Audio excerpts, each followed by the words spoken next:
పనులు పెట్టి చాకిరి గడ్డి తక్కువ ఇస్తున్నారు, ఇటుకలు ఎక్కువ చేయమంటున్నారు. ఇలా రాత్రి అనుకుండా పగలు అనుకుండా చిన్న పెద్ద ఆడ మగలు తేడా లేకుండా అందరినీ కూడా ఏకదాటిగా పనులు చేపిస్తూ ఉన్నారు ఆ రాడు వారు. ఆ కష్టాలు భరించలేక ఆ బాధలు తట్టుకోలేక అనేక మంది ఇజ్రాయేలీలు పుట్టలని చెదల్లా చెట్టు ఉన్న కాయల్లా రాలిపోతూ ఉన్నారు. పుట్టలోని చెదల్లా చెట్లు ఉన్న కాయలా రాలిపోతున్నారు. చెట్టు మీద కాయలే. పొట్టలోని చెదలంటే పొద్దు పుట్ట పుడుతుంది, సాయంత్రానికి ఎండ వేళకు రాలిపోతుంది. చెట్టు ఉన్న కాయలు అయితే ఇప్పుడు ఇక్కడ ఇప్పుడు అది రేగి చెట్టు ఉందా, రేగి చెట్టు అది ఆ ఇంటి వారు లేరనుకోండి, ఏమ్మా కాయలు ఉంటాయా? ఎవరికి ఇష్టం వచ్చినట్లుగా వాళ్ళు కోసుకొని తినేసుకుంటారు. అదే ఆ ఇంటి వాళ్ళు ఉన్నారనుకోండి, కోసుకుంటారా? అడిగి కోసుకుంటారు. కాపులా లేనటువంటి రక్షణ ఎలా ఉంటుందో అలాగే కాపులా లేనటువంటి జీవితాలు అయిపోయినాయి మన ఇజ్రాయేలీ జనాలు. అందరూ ఒక చోటు కొడుకుని అనుకుంటున్నారు, మనకి కష్టాలు ఏమిట్రా, ఈ బాధలు ఏంట్రా, ఈ కష్టాలు మనకి ఎందుకు వచ్చాయిరా, ఈ కష్టాలు మనకి రావాల్సి వచ్చాయి, ఈ బాధలు ఎందుకు వచ్చేదా లేదా, ఎందుకు వచ్చేదా లేదా? సృష్టికర్తను కష్టాలు ప్రసంచుకున్నాము.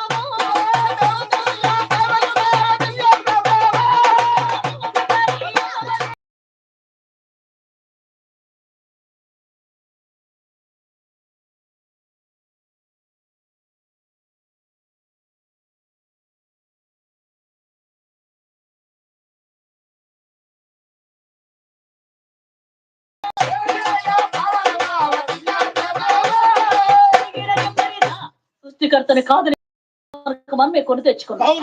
ఆ మహోపకారి యెహోవా దేవుని మర్చిపోయి మన ఇష్టానుసారంగా జీవిస్తూ ఉంటే మనకు కష్టాలు రాక సుఖాలు వస్తాయా?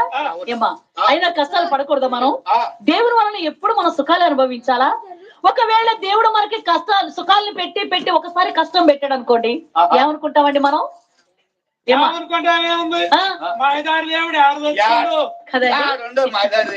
కష్టాలన్నీ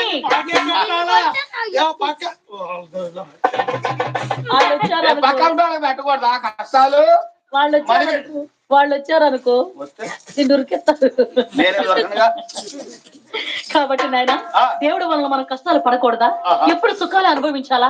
ఒరే కష్టాలు వచ్చాయని బాధలు వచ్చాయని పెరిగిపోవటం కాదు, కానీ మనమందరం కూడా మనసు మార్చుకొని విరిగి నలిగిన మనసుతో కన్నీటితో మోకాళ్ళు వేసి ప్రార్థన చేస్తే దేవుడు మన మొరను ఆలకిస్తాడని ఇజ్రాయేల్ జనాల్లో కొంచెం పెద్దలు తలనిసినటువంటి వారి పెద్దలు చెప్పిన మాటలు విని ఇజ్రాయేల్ అందరూ కూడా మనసు మార్చుకొని విరిగి నలిగిన మనసుతో కన్నీటితో మోకాళ్ళు వేసి దేవునికి ప్రార్థన చేస్తూ ఉన్నారు. ఎలా ప్రార్థన చేస్తున్నారో తెలుసమ్మా?